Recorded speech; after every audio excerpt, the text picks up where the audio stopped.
Hello everyone, this is Savita Chauhan. Welcome to MBD Arya Model School, Class 9th, History, Chapter 3, Nazism and the Rise of Hitler, Unit 1.3, The Years of Depression, Part 2. क्योंकि previous video में आप depression understand कर चुके हैं, तो अभी आज का जो हमारा टॉपिक है वो है कि किस तरीके से इकोनॉमिक डिप्रेशन का इम्पैक्ट पड़ा जर्मनी पे, क्योंकि यूएसए से उसको क्या मिलता था, लोन मिलता था।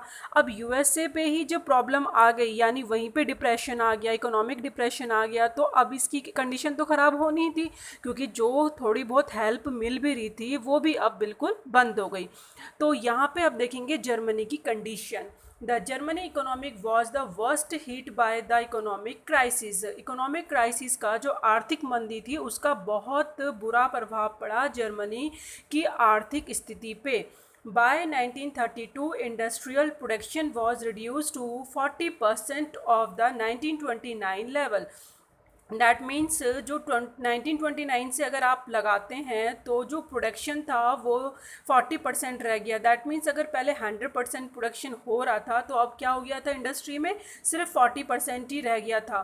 And workers lost their jobs were paid reduce wages. अब इसको अंडरस्टैंड करिए, वर्कर्स जो थे अपनी जॉब को क्या कर रहे थे, खो रहे थे। कैसे खो रहे थे, यानी उनको जो ऑनर्स थे वो उनको निकाल रहे थे। कैसे, क्योंकि भाई प्रोडक्शन आधा हो गया, अब इनकम है नहीं, उसकी डिमांड नहीं है, और प्राइस राइज हो गया और वैल्यू उसकी रुपए की गिर गई। तो अब क्या होगा, इन डॉलर के अकॉर्डिंग जब वैल्यू गिर जाती है और इकोनॉमिक डिप्रेशन होता है तो उसके अंदर क्या होती है, महंगाई बहुत ज़्यादा बढ़ जाती है। अब इसमें ये हो रहा था, वर्कर्स को जो वर्क नहीं मिल पा रहा था उनको अनएम्प्लॉयमेंट, बेरोजगारी कहते हैं, यानी अनएम्प्लॉयमेंट ज़्यादा इंक्रीज़ हो गया, उन्हें जॉब से निकाल दिया गया, क्योंकि मालिक उनको जॉब नहीं दे पा रहे थे। क्योंकि वो देते कहाँ से, चलो भाई ठीक है, कोई अगर आपका बहुत बड़ा दिल है तो ठीक है आप एक लिमिट तक ही हेल्प कर पाओगे ना, लेकिन अगर आप लिमिट करने लायक ही नहीं बचोगे तो आप हेल्प कैसे करोगे, क्योंकि ये कोई छोटी मोटी समस्या तो थी नहीं, जब प्रोडक्शन है ही नहीं, काम है ही नहीं, तो आप वर्कर्स को क्यों रखोगे, तो वर्कर्स को तो निकालना ही था। तो इसीलिए अनएम्प्लॉयमेंट यहाँ पे एक सबसे बड़ी समस्या खड़ी हो जाती है जर्मनी में। उसके बाद वर पे रिड्यूस वेजिस। आपने देखा होगा कि वेजिस इंक्रीज होती है, लेकिन यहाँ पे क्या बोल रहे हैं कि वेजिस रिड्यूस। दैट मीन्स कि अगर कुछ एम्प्लॉय वर्क कर भी रहे थे फैक्ट्रीज़ में, इंडस्ट्री में, तो उनको भी कम वेजिस में, यानी कम उसको मजदूरी मिल रही थी, क्योंकि इतना उनका कॉस्ट नहीं निकल पा रही थी ऑनर्स की कि वो पे कर सकें। तो ये लाइन आप अंडरस्टैंड करिए। The number of unemployed touched an unprecedented 6 million, यानी 60 लाख। यानी अनप्रेसिडेंटेड मतलब होता है एक बहुत बड़ी क्वांटिटी में। In it is a very great in quality and quantity, यानी इतनी ग्रेट क्वांटिटी में और बहुत बड़ी मात्रा में लोगों का अनएम्प्लॉयड होना, बेरोजगार होना। अनएम्प्लॉयड मीन्स क्या होता है, बेरोजगार।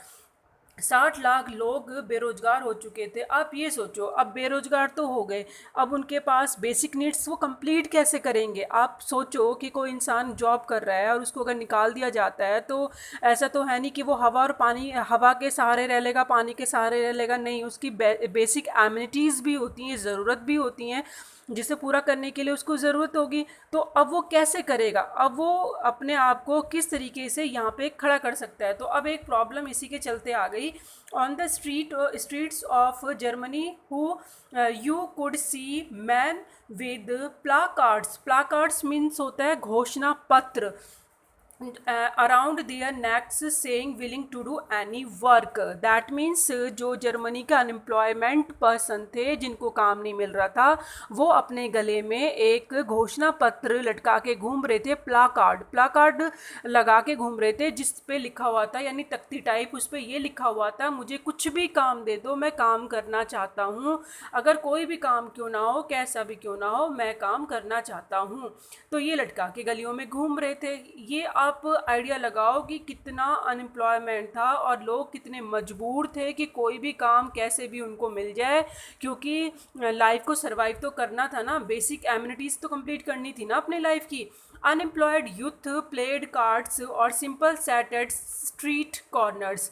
अब जो बेरोजगार थे, जो यंग थे, वो क्या करते थे, या तो कार्ड खेलते थे, यानी जो ताश वगैरह हो जाते हैं, ताश के पत्ते होते हैं, वो अपना टाइम कैसे पास करते थे, गलियों में बैठ के कॉर्नर में, स्ट्रीट की कॉर्नर में कार्ड्स प्ले करते थे। और desperately cued up at the local employment exchange. Desperately means होता है बहुत ही ज़्यादा टाइट या सख्त जिसे कह सकते हैं, यानी एक लाइन लगी रहती थी, लोग बहुत लंबी लाइन में लगे रहते थे अपने एम्प्लॉयमेंट के लिए कि किसी तरीके से हमें जॉब मिल जाए। तो कहीं जगह जगह पे लंबी लंबी लाइनें लगी रहती थी जॉब पाने के लिए कि हमें जॉब मिल जाए। एज जॉब्स डिसअपियर, लेकिन जॉब तो डिसअपियर हो चुकी थी, मिलती कहाँ से। The youth took to criminal activities. अब क्या करेगा कोई भी, अगर जॉब नहीं मिल रही है और हमें खाना खाना है और हमारे पास कोई भी सोर्स नहीं है, तो इंसान मजबूरी में वो क्या करेगा, क्रिमिनल एक्टिविटी करेगा। तो जितना भी यूथ था, यंग पर्सन थे, जितने भी यंगर थे जनरेशन, वो क्रिमिनल एक्टिविटीज़ में